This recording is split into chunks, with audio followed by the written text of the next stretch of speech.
Greetings, Earthlings. You have yet again found us for a miraculous episode of Debunking the Lies. That's going to be the name of this series, Debunking the Lies with the Truth Seekers in our pre-recorded format. Thanks to everybody who's been watching the Truth Seekers Live podcast. I hope you've been enjoying it. Make sure that you join us Monday through Monday at 9 p.m. Central Time on any various random day that I select to actually go live. Most of the times it's on Mondays, Wednesdays, Fridays, and Sundays. Once again, random times. So thank you for joining. We are watching and premiering this live together. It should be about a 20-minute episode, maybe a little bit shorter. So unfortunately, this won't be too long. But we're going to talk about something that one of my subscribers brought to my attention. So shout out to the subscriber that actually did bring this to my attention, because without them, I wouldn't have known about this. This has to do with one of the live streams that I actually did. And it was based off of fake dating profiles, right? And the concept of this is to determine just how bad male thirst is in America. So without further ado, let us go to the fake pig woman experiment of shocking male thirst. A man by the name of Steve Jabba, that's him right here, Steve Jabba. Shout out to the young man. He said he made a fake POF profile. If you don't know what POF is, it stands for Plenty of Fish, to determine just how bad male thirst is. I wanted to find out, he said, if the sensual marketplace value is skewed towards women using free online dating sites like Plenty of Fish, Match.com, etc. This experiment was inspired by the extreme example of skewed sensual marketplace value, where an average-looking woman conned hundreds of men on Tinder to compete for her affections. Notice that he said conned right here, right? As if she just whatever it might be, right? She played them essentially, when in reality, she just put her picture up there and decided to have them all meet in the same place. Whether or not you choose or to believe that that's conning, I don't know. I say conning is when you purposely play somebody to get money out of them, essentially, right? Maybe you say this is conning. I don't know. Who knows? Anyway, this was a YouTube video I saw a long time ago, and so this is the article that New York Post wrote about it.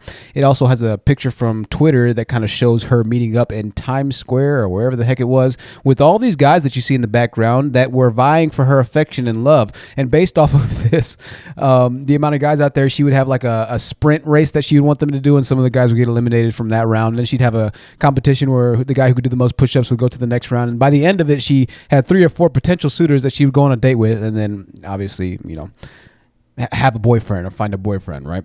Anyways, going back to the pig lady experiment, this is what it's kind of based on in a different way. Obviously, these is going to be just mind-numbing and mind-blowing. And preface's message here, I'm not trying to offend anybody for how looks are, because looks and beauty is in the eye of the beholder, and I truly do believe that we all find different things interesting and beautiful inside of a person, right? But it's official. He says male thirst is real. We know that. You and I both know that. So once again, the pig woman experiment. This is her right here. Miss Daisy Dukes, 1992. This is a Photoshop picture of a real-life woman. He says, I created a fake profile with a humongous girl. Photoshopped fake pig nose and a hairy chest. I gave her a repugnant personality and very little detail in her profile. The idea was to make the ugliest girl imaginable with no redeeming features whatsoever and see if men still pursued her. You cannot get any more unappeasing on the eyes, I'll say, than a larger woman with hairy chest and a pig nose, can you? This is Miss Daisy Dukes, 1992. That's Miss Daisy Dukes partying with her friends, drinking some kind of drink. I have never seen that before. VK, who knows?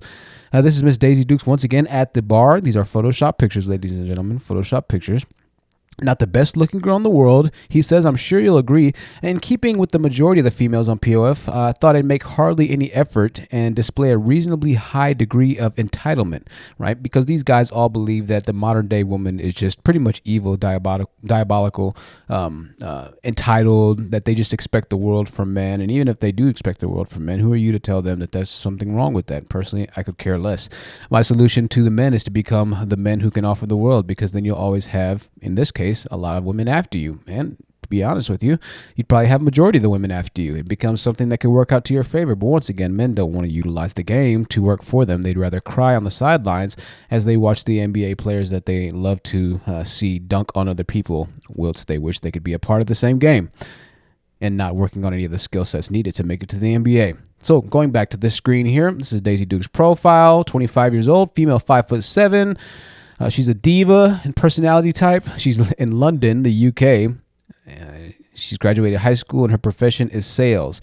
Perhaps Daisy redeems herself with an excellent profile. Now, this goes on to say, as men, we know that girls' appeal is primarily visual, but a lot of girls don't know that. Sometimes they agonize for hours over their profile description in rare cases, or at least that's what they say. Well, Daisy doesn't bother with that. She opted for a more honest, authentic approach, and this is something that I did as well, right? I didn't put any effort into the actual description on this Tinder experiment or the live stream Winter is Not Coming Part 1, Part 2. Make sure you check that out. And the purpose of strategically being very braggadocious, if you will, very brazen, if you will, very unaware, if you will, is just to show men that you do not have any of the dating power when it comes to relationships. You don't have any of the power at all when it comes to dating. That's just not the name of the game anymore. Women do have the power, and this relationship or this experiment is going to show the exact same synopsis, right? Anyways, interest, eating chips, hot guys, Jim, about Daisy. I'm just a normal gal from London, got a few extra pounds, but haven't we all?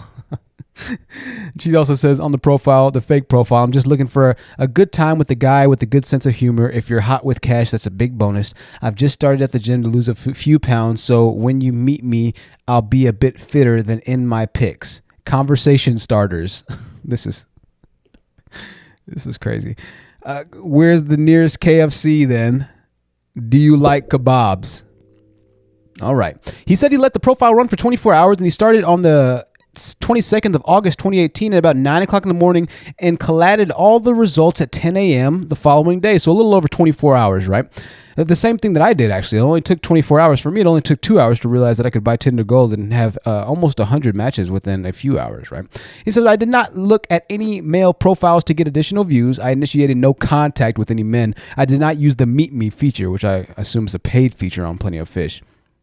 He also says I did nothing to get additional traffic to my profile, simply created it and logged back in 24 hours later. Remember, Daisy was not online during this experiment. Daisy, as it stands, literally had hundreds of profile views. These are the people who viewed her. Now, the profile views are different. POF is apparently different from Tinder. You can see who actually just looks at your profile. But on Tinder, you'll see somebody who actually swipes right and likes your profile. And if you both like each other's profile, because Tinder will give them or give you the opportunity to see them in your feed, then you can match. And once you match on Tinder, you can send somebody a message, okay? Well, POF is different. You can see the people that saw your profile, and I assume that you can message them, depending on whether or not it's a 50-50 or they choose to message you back, right? But this is once again a bit different, because if you scroll down and we realize that Daisy in total during the 24-hour period had 38 messages. Oh my goodness. 38 messages, ladies and gentlemen. 38. Count them up. 38 messages. Scroll down. These are the guys. Right? Let me go back to this. What did they say in the text messages? What did they say? Let's see. This is what the messages said. One guy said, very sensy pics. You got me rock solid too, Sensei. Not talking Sensei. Obviously, I can't say the word because I'm trying to monetize this episode. So this guy thinks she was pretty attractive. Could Daisy have met any of these men and had sense? He said, yes, I hate to say it, but I think a fair proportion of the men who messaged Daisy had every intention of pursuing it further. If Daisy messaged back and arranged a date, they would turn up. If Daisy was a real girl, she could easily get sense with a good-looking, ripped men. Conclusion of the experiment. Reflections on the male thirst and sensual marketplace. He says, I am astonished at how many guys sincerely pursued Daisy. I had no idea male thirst was anywhere as bad as this. To entertain sleeping with a girl like that, and this is where it gets pretty, so I'm not going to even read the rest of that, but it goes on to say that he's very surprised that a girl like Daisy could end up getting a lot of attraction in real life. And this is what we talk about, ladies and gentlemen, all the time on this channel. These guys that tell you that the winter is coming, and I know we've covered this concept a bit, but I wanted to really take it to the extreme in this case and just show you how far it could go. You literally saw men messaging Miss Daisy Dukes 1992 that were of all races, like it was in our experiment, all types of bodies, right? I mean, if you talk about on a number scale from 0 to 10, it could be argued that Miss Daisy Dukes, this Photoshop person was very, very, very, very low, right? A zero, if I'm being completely honest with you, right? But once again, looks does not matter in the dating market in regards to males. It just does not matter anymore, not in 2021. And going on from 2021, it'll only become more apparent and obvious that men are doing horribly out here. The pig lady experiment is yet another example just to show you males that the shaming of women, the demonization of women, you trying to make women bend and you trying to manipulate women to your will to bring on things like the wall and bring on things like children and fertility and all this other different types of stuff. That does not matter at all. And I know they're going to sit here and they're going to be like, oh, truth, that they were just interested in sense, right? They were just interested in sense, whatever it might be. You know, they were just, that's all it was. They weren't actually trying to have a legitimate relationship with her. You can keep trying to push the ignorance or your level of ignorance. You can keep trying to live in this blissful, delusional world that you create and these illogical fallacies that you create. But know that somewhere out there, there's a man that would have loved Miss Daisy Dukes 1992 for everything that she was, and then some. You best believe it. Now, you could claim or you could think that there's not a man like that out there, but I'm telling you that there is. Yet again, it's just another instance that when the proof is actually showed to you directly, you still don't have the ability to sit there and acknowledge what it is being showed to you. And this is the big problem. This is one of the big reasons why guys stay losing in 2021. This is why you're such a loser. This is why you do terribly in life and in dating and in every other facet of socio-capitalistic America. It's because you fail to acknowledge the way things are versus the way that you see them. You see, you would think that you want to think that you're living in a certain type of environment. You want to think that you're a certain type of person. You see yourself as this alpha dominant figure who, oh, you just don't have the best job in life right now. And you might not be the tallest guy, but you're still a pretty good looking guy, whatever it might be. When in reality, none of that even matters, to be completely honest with you. What truly matters at the end of the day is what value you have as a male. And you seem to think that what you value is the golden rule. You seem to think that your value or lack thereof gives you the ability to tell women, gives you the ability to explain to women, gives you the ability to hold women accountable for what their perceived value should be. And unfortunately, no matter what your value is as a male, women will always have a higher value than you. Most women, I'd say in the case of probably 70 to 85% of women, are always going to have more value than even a high value male because they're women at the end of the day, and their desirability is much more so for the general populace than the high value male is for the general populace of women. What do I mean when I say that? Well, listen to this. A high value male is wanted by a lot of women, absolutely. But a lot of women can get a male that isn't necessarily a high value, quote unquote, I hate even saying this, or a high earning male. A lot of women, and when I say a lot, literally, as we see in this experiment here, 99% of women in the world and in America can find a male, can find a significant other, whether that's to be a boyfriend with, a one night stand with, or to go on to do a lifelong fulfilling relationship or marriage with. 99% of women can find a male. Now, it might not be the top of the list. It might not be even a middle of the list guy, but 99% of women can find a male. There's a thing called the 80-20 rule. A lot of the manosphere content creators talk about this 80-20 rule, it being the fact that 20% of men sleep with 80% of the women. And since that's the case, a lot of these guys are going to end up going without girlfriends and this, and that. And that's so fascinating to me because the manosphere and men like Kevin Scamios will say, oh, it's the 80-20 rule. 80% of the women go with 20% of the guys, yet somehow they're making it seem like it's the women who are going to end up being lonely, right? Well, if 20% of men are able to sleep with women consistently, let's just use the 80-20 rule. We'll just say that it's the rule of law in this case, that it's actually true.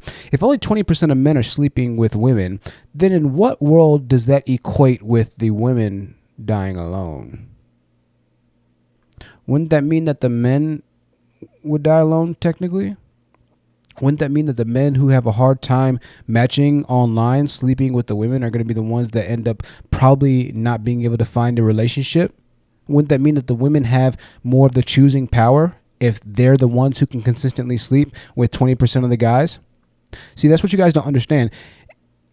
You're looking at it from a very interesting perspective as far as the actual numbers and how they're skewed. Most women have no problem sleeping with a man.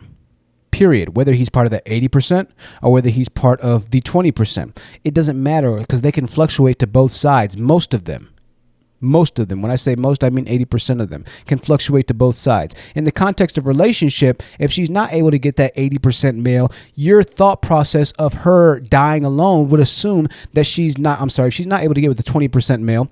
Your thought process of her dying alone would assume that she doesn't have the ability to then settle down with the 80%, and that's not the case. If she doesn't qualify for the 20% male who's the baller, the footballer, the actor, the athlete, the business owner, the guru, the whatever it might be, if she doesn't have the ability to get with him long term, she still has 80% of you guys who are beyond thirsty, hence our experiment here, right?